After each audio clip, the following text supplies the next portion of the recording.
Dynasty price check, off-season time for Dynasty. We don't stop. Actually, I kind of enjoy this time more sometimes than the actual season, which is kind of weird. But make sure to hit that subscribe button, help us get to 1,100 subscribers, and join our Discord. Link is in the description. Get in there. You'll know. We'll put together some listener leagues. You'll know when we go live and we do team reviews. If you ever want your team reviewed, you got to join there to get that done. But today we're talking about two running backs, and we're kind of doing a price check on them and kind of see where we're at with them heading into the offseason. Running backs are always interesting because naturally, if you're older, you're just going to fall. Like, that's just what's going to happen. Go look at where Derrick Henry and James Conner and all these guys were ranked. Alvin Kamara were ranked heading in during the offseason last year. Is a lot of good value. But today we're not talking about an old guy. We're talking about Breece Hall. And I know last year when we did these, I put their age. I'll make sure to do that for the next time. But he is 23.6, which feels young because he's been in the league now for 3 years. But he's the RB5, according to Keep Trade Cut. So he's basically worth an early or mid first. You see the numbers there. 7th in points per game, half PPR.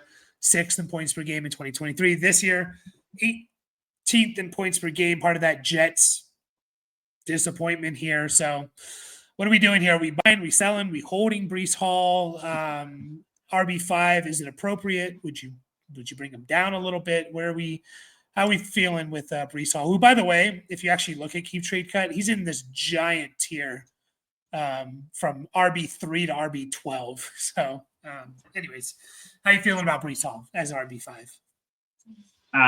First off, I think you have to be more specific about the Jets disappointment year, because aren't all of them kind of disappointing? Yeah, but I guess it just depends on what your expectations are. Yeah. Breece Hall, obviously very talented young man. He is going into the last year of his rookie contract. We've seen it 1 year basically where he finished very high, running back for 2 years. Well, it's always weird talking about like last year versus this year kind of thing. I'm just going to keep saying this year for 2024 and last year for 2023, even though fantasy season's over where it should be for everybody.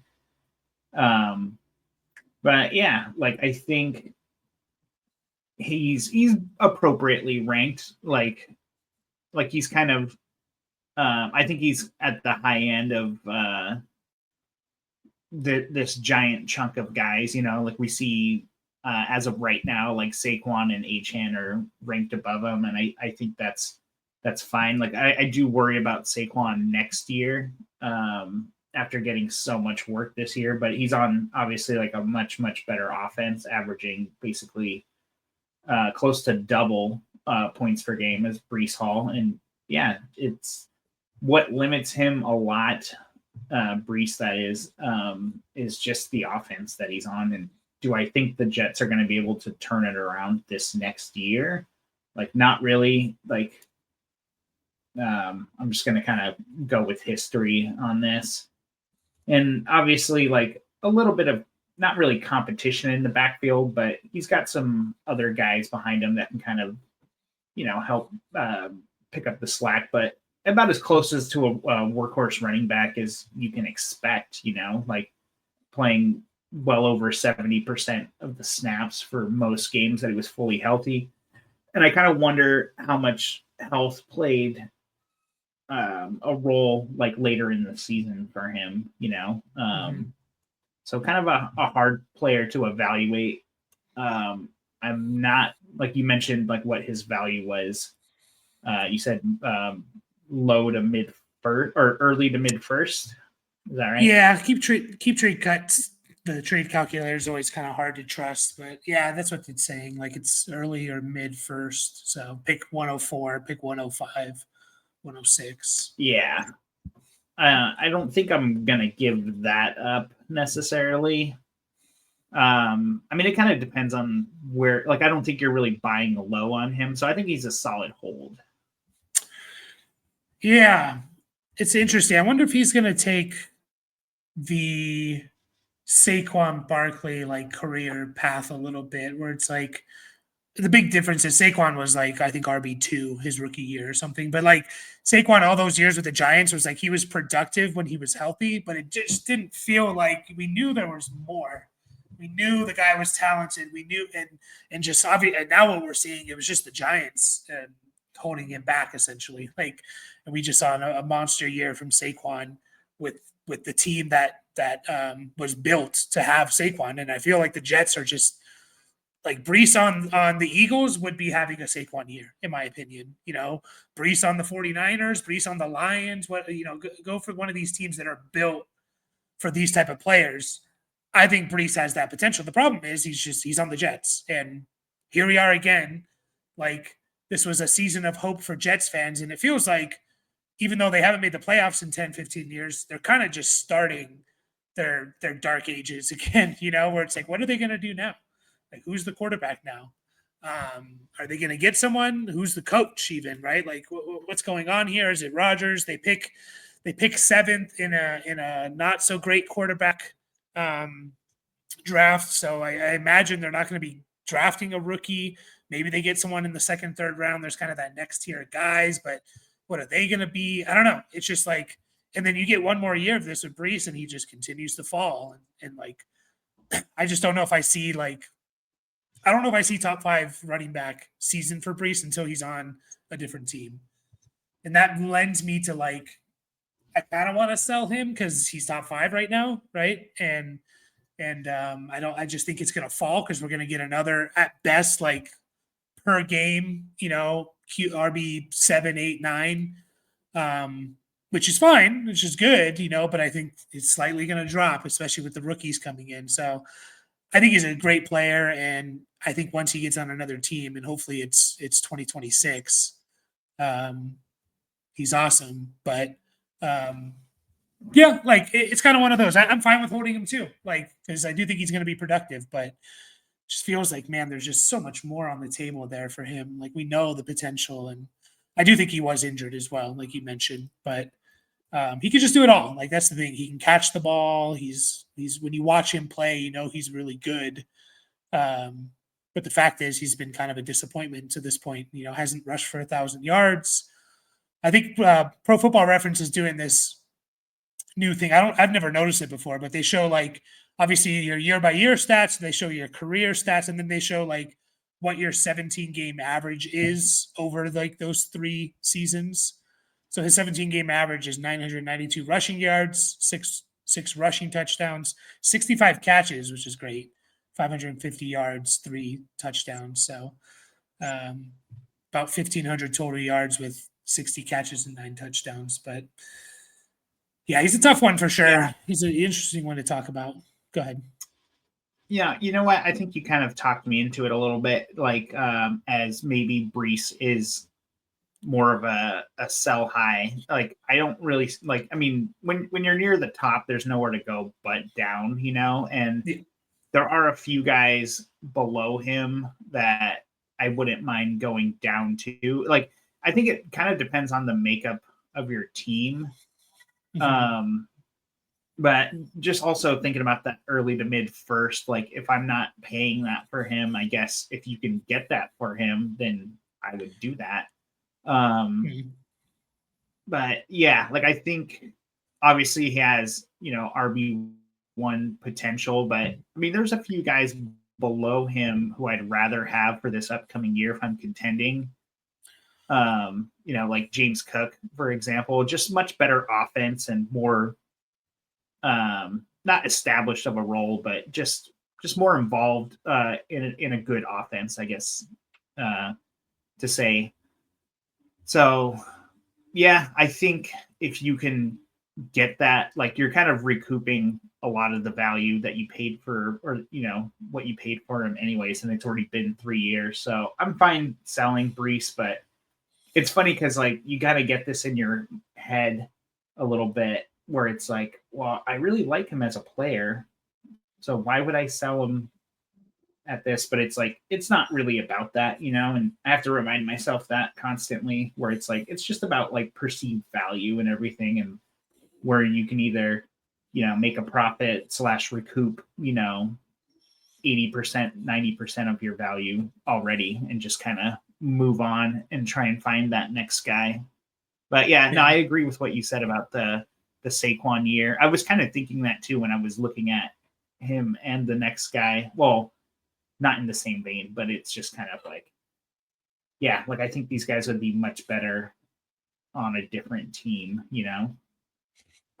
Yeah, and there probably is a big list of guys that are going to be better than, in this tier that are going to be better than Breece in 2025. Not saying we would trade Breece straight up for James Cook, but, if you can get something on top, to me, he's a sell high and then he's a buy low, at some point in middle or end of next year. So the next guy is Tony Pollard.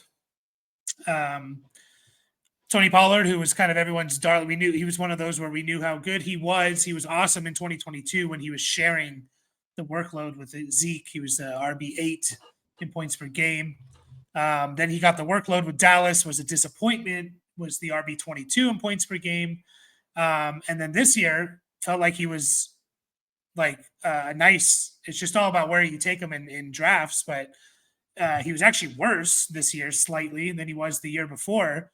Was the RB23. Obviously, he was dealing with an injury, but I think we had a more positive view of his season this year. But Pollard's interesting because you look at his stats, his raw numbers, not much has changed the last 3 years. 1,378 total yards in 2022, 1,316 in 2023, 1,317 in 2024, 39, 55, 41 catches. So, obviously a little bit higher in 2023, but kind of in that 40 plus catches. The big thing's the touchdowns. It was 12 in 2022 to 11 total the last 2 years, 6 and 5.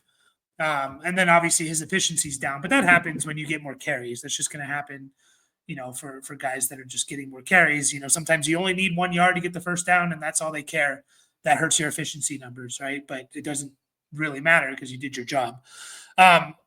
So he's an interesting one here. I think he's way undervalued. He's keep showing cuts. RB32 when I did this. I think I just noticed he was RB28. But I think that's going to continue to fall. You're going to get a bunch of rookies added here soon into this database, and he's going to go down to probably mid-30s. There's probably going to be 4 or 5 running backs added ahead of him potentially, and probably even more once the draft comes around. So I think Pollard is way undervalued. I think he's a buy low right now. He's going to be one of the veteran guys that are, to me, is going to be a value. I don't think Tennessee's going to go after a running back. They kept the same coaching staff. They paid Pollard a bunch of money. They have a bunch of holes to fill. They're probably going to take a quarterback number 1 overall, even though it's a deep running back class.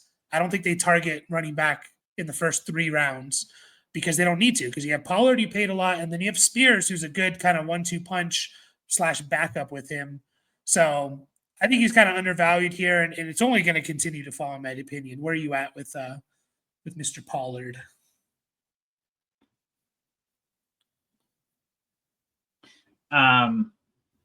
Sorry, hold on 1 second. Yeah, it's fine. Yeah, I totally do agree with the undervalued part.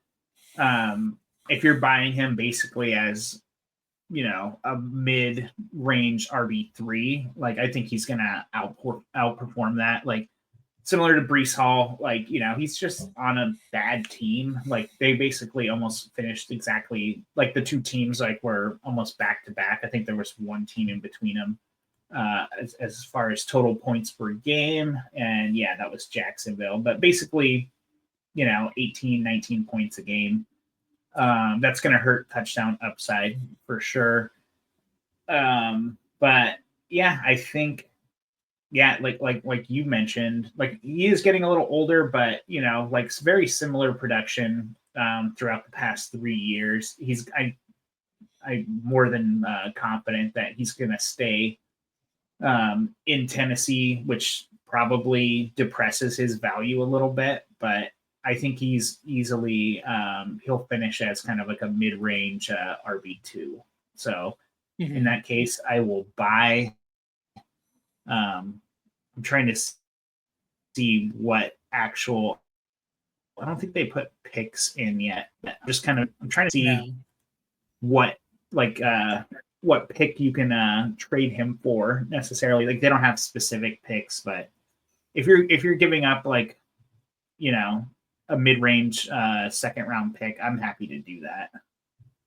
Yeah. Oh, sorry, you have it right there. Mid to late. Yeah. Mid to late second. The actual picks aren't in there yet, but they will be soon. But yeah, there's a lot of guys again I'll tear down from and happily take Pollard. I just think he's undervalued, and I do think the injuries really played into him.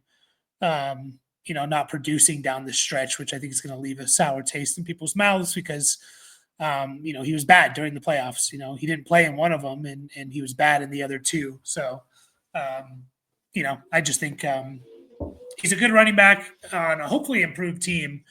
So, and I think they kind of showed like they want him to be the guy and Spears to kind of complement. It wasn't until Pollard got hurt and kind of like they were bringing in Spears a little bit more. So, yeah, I think that's it for these running backs then. We're going to be going over a lot of veterans during the offseason, giving price checks on them, and so make sure to hit that subscribe button if you enjoyed it. And we'll be back talking about some veteran wide receivers in the next video, and we will see you all